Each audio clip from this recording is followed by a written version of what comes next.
குஜராத்தில் கடந்த 4 நாட்களாக தொடர் கனமழை பெய்து வருகிறது. இடைவிடாத மழை காரணமாக மாநிலத்தின் பல்வேறு பகுதிகளிலும் நீர்நிலைகள் நிரம்பி வழிகின்றன. இதனால் தாழ்வான பகுதிகளில் வாழும் மக்களின் இயல்பு வாழ்க்கை கடுமையாக பாதிக்கப்பட்டுள்ளது. கனமழை காரணமாக வீடு இடிந்தும் தண்ணீரில் மூழ்கியும் வியாழக்கிழமை வரை 28 பேர் உயிரிழந்தனர். இந்த எண்ணிக்கை மேலும் அதிகரிக்கலாம் என அஞ்சப்படுகிறது. வெள்ளம் பாதித்த பகுதிகளில் இருந்து சுமார் 17,800 பேர் பாதுகாப்பான இடங்களுக்கு வெளியேற்றப்பட்டுள்ளனர்.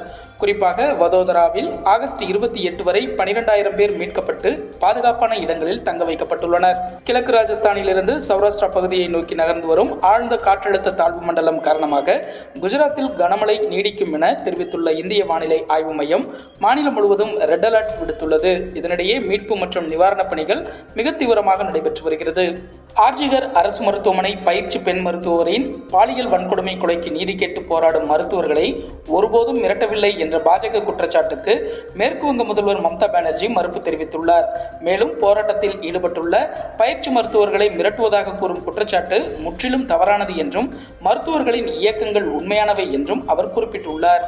பெண்களுக்கு எதிரான குற்றங்களை தடுக்க மோடி அரசு கடந்த 10 ஆண்டுகளில் உறுதியான எதையும் செய்யவில்லை என்று காங்கிரஸ் தலைவர் மல்லிகார்ஜுன கார்கே குற்றம் சாட்டியுள்ளார். சமூக மாற்றம் என்பது சுவர்களில் மகள்களை காப்போம் என்று ஓவியம் வரைவதால் வருமா அல்லது அரசு சட்டம் ஒழுங்கை திறமையாக கையாள்வதால் வருமா என்று அவர் கேள்விகளை அடுக்கியுள்ளார். மலையாள நடிகரும் மார்க்சிஸ்ட் கம்யூனிஸ்ட் கட்சியின் எம்எல்ஏவுமான முகேஷ் உட்பட 5 பேர் மீது கேரள காவல்துறை பாலியல் வன்கொடுமை வழக்கு பதிவு செய்துள்ளது.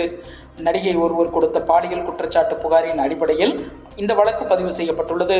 இச்சூழலில் பாலியல் குற்றச்சாட்டுக்கு ஆளாகியுள்ள மார்க்சிஸ்ட் கம்யூனிஸ்ட் கட்சியின் எம்எல்ஏ முகேஷ் தனது பதவியை ராஜினாமா செய்ய வேண்டும் என்ற கண்டன குரலும் எழுந்துள்ளது.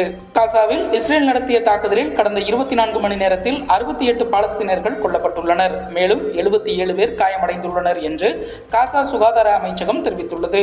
கரோனா பரவல் 2022இல் முடிந்துவிட்டது. இன்னும் கரோனாவை காரணமாக சொல்லக்கூடாது. மதுரை தோப்பூரில் எய்ம்ஸ் மருத்துவமனை கட்டுமான பணிகள் எப்போது நிறைவடையும் என்பது குறித்து மத்திய சுகாதாரத்துறை செயலர் அறிக்கை தாக்கல் செய்ய வேண்டும் என்று உயர்நீதிமன்ற மதுரை கிளை உத்தரவிட்டுள்ளது.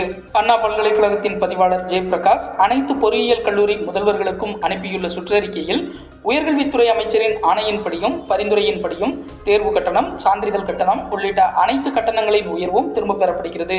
எனவே அனைத்து பொறியியல் கல்லூரிகளும் முன்பு வசூலிக்கப்பட்டு வந்த பழைய கட்டணங்களையே மாணவர்களிடமிருந்து வசூலிக்க வேண்டும் என அறிவுறுத்தப்படுவதாக அதில் தெரிவிக்கப்பட்டுள்ளது. தமிழகத்துக்கு புதிய தொழில் முதலீடுகளை ஈர்க்கும் வகையில் அமெரிக்கா சென்றுள்ள தமிழக முதல்வர் மு.க. ஸ்டாலினுக்கு உற்சாக வரவேற்பு அளிக்கப்பட்டது. அங்குள்ள சான் பிரான்சிஸ்கோ விமான நிலையத்தில் அமெரிக்க நாட்டின் சான் பிரான்சிஸ்கோவிற்கான இந்திய துணை தூதர் ஸ்ரீகர் ரெட்டி, தமிழக தொழில்துறை அமைச்சர் டி.ஆர்.பி. ராஜா மற்றும் அமெரிக்க வாழ் தமிழர்கள் ஆகியோர் முதல்வர் ஸ்டாலினுக்கு உற்சாக வரவேற்பு அளித்தனர். இதுகுறித்து முதல்வர் ஸ்டாலின் வெளியிட்டுள்ள எக்ஸ் பதிவில் அமெரிக்க மண்ணில் தரையிறங்கிய போது தாய் தமிழ் உறவுகள் அளித்த நிகழ்ச்சியான வரவேற்பில் என தெரிவித்து புகைப்படங்களை இணைத்துள்ளார். பிரான்ஸ் நாட்டில் கடந்த சனிக்கிழமை கைது செய்யப்பட்ட டெலிகிராம் சிஇஓ பாவல் துரோவுக்கு நிபந்தனை ஜாமீன் அளிக்கப்பட்டுள்ளது. இருப்பினும் அவர் மீதான குற்றச்சாட்டு காரணமாக அவர் பிரான்ஸ் நாட்டை விட்டு வெளியேற தடை உத்தரவு பிறப்பிக்கப்பட்டுள்ளது.